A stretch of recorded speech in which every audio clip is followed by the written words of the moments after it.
Hey guys, Kim Picker, the Network Dad. Welcome back to our 90-day video challenge.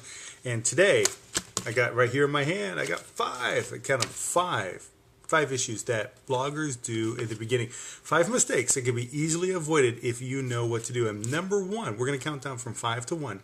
Number 1 is going to be at the end.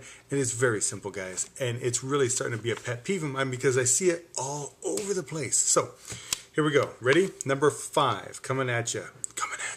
Consistency. Right? Consistency is the biggest issue here for brand new bloggers and even for seasoned bloggers if they don't know what they're going to talk about. So talking about stuff on your blog post, what do I write about? What do I share? Who am I to offer value?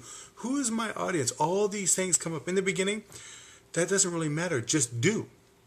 Just start putting something out there. You learn as you go. You don't get from your driveway, you get in a car, you got the car going in, you get in the driveway and you don't jump to the freeway.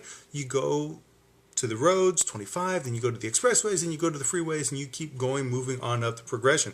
Same thing with blogging. Just get out there. You'll learn as you'll go. You will learn who your target market is after you really get some content going. You will learn who you are online after you get some content going. Then you will discover that gap between who your audience is and who you are online, that gap is just the bridge that you need to provide. You are that bridge between that gap. And the closer that you figure out who it is you're trying to reach and target and who you are online, the closer that gap that you have to bridge. It's very simple, but you have to get out there. So number 5, consistency. Just start. We've got a whole kind of ideas. In fact, I'll leave a link on a bunch of different things that you can talk about. I got 101 ways of things you can talk about if that's your issue. So consistency, getting out there doing something. Number four, not replying to comments. Number 4, big issue, not replying to comments.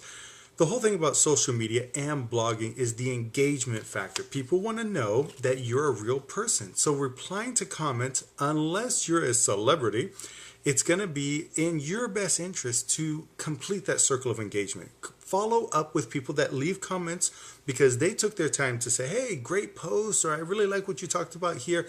Go ahead and reply back to most of those in the beginning, if not all of them. And if it starts turning into hundreds of comments, which is a good problem to have, maybe just pick a few or comment or like or whatever. But complete that circle of engagement. Don't be the big old person that says, oh, I got 5 comments on my blog.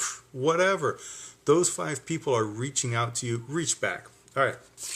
Number 3, eye candy. There we go. Lack of eye candy. What does that mean? Window dressing on your blog. So many people are writing big, old, beefy paragraphs on their blog, and then they got 4 or 5 of them. No pictures, no bold, no different titles or anything like that. So many times that stuff is just, I'm not going to read it. It looks too difficult. See, here's the thing with blogging. You want to make it attractive as well as project some type of message on your blog. Give people something to read about, something to sink their teeth into, but in a fun environment where they're going to enjoy reading your blog. Make it interesting. Make it entertaining. Think about this. Look at a magazine. I don't have a magazine here, but go get a magazine and open it up and look at the layout of the magazine. Notice where the ads are placed. Notice where the headlines, where the imagery is placed, right?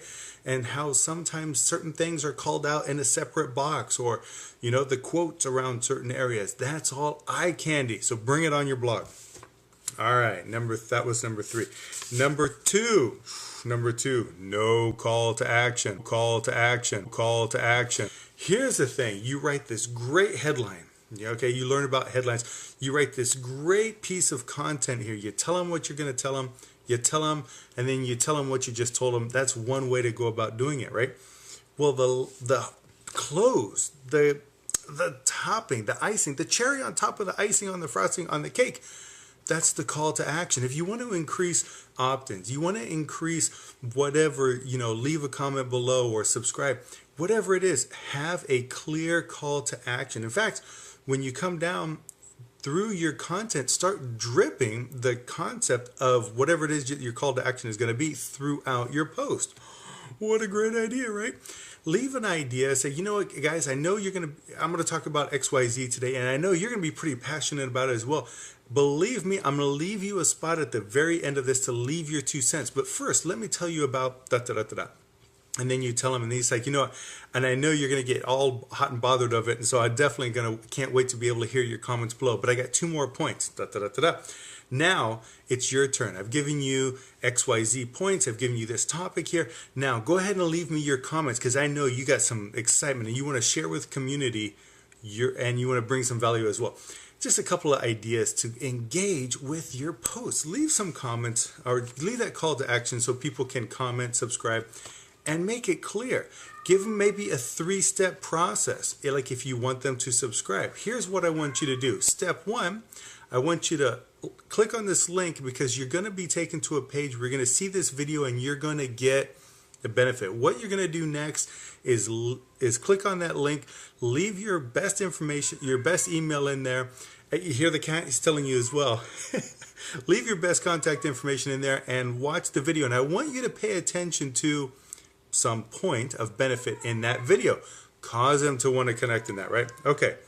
Well, the cat's going crazy as well. It's going to tell you what it's at. Here we go. Number 1. You ready for this? I hope you're ready. Are you sitting down? This is it right here. The number 1, it's actually turning into my pet peeve. Not sharing with others. So what do I mean by that? Well, when you blog, you create a piece of content. Now, your job is to market that piece of content. Blogging is not marketing. Marketing is everything you do after you hit that publish button.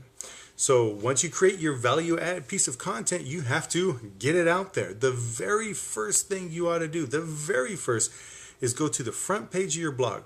See the share buttons that you have? If you're on the Empower Network site, you have that floating widget. Hit those shares. Come up with a catchy little phrase to be able to share it to Facebook, or share it to Twitter. Sorry, the cat's jumping up here. Share it wherever. Hello, kitty. Sorry about that. We'll be right back. Share it with others. The first thing you got to do is definitely hit those share buttons, so that way you can be able to get that content out there. Because here's the thing. If somebody comes to your post, if I come to your blog post and they are zeros around your share buttons, nobody's home. Now, unless I really know you and I'm syndicating, you're in my tribe and I'm here to help you, right? And we're helping each other, then I may comment and hit a couple of those share buttons as well. But here's the best thing that you can do is never have any zeros as share counts. Because here's why.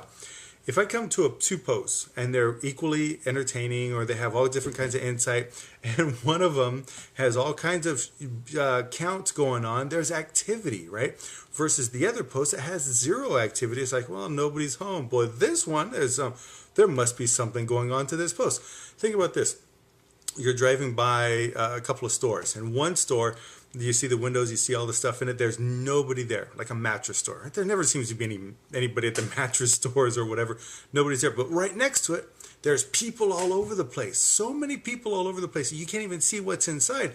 But you're curious to going, what's going on? It must be good. Well, that's the same thing with your post. So, number 1, this is it. My top 5 list here, my biggest pet peeve. Number 1 mistake that people make on their blogs is they're not sharing it. They're not getting it out there. They're not hitting their own share button. So that's it for me, kids. There's my top 5 list of the 5 issues that people do on their blog posts. So hopefully you like this. Leave me a comment below. Hit the subscribe button. It should be coming right up there to you. And let me know what you think about some of these issues we talked about. So we'll talk to you on the next video. Bye.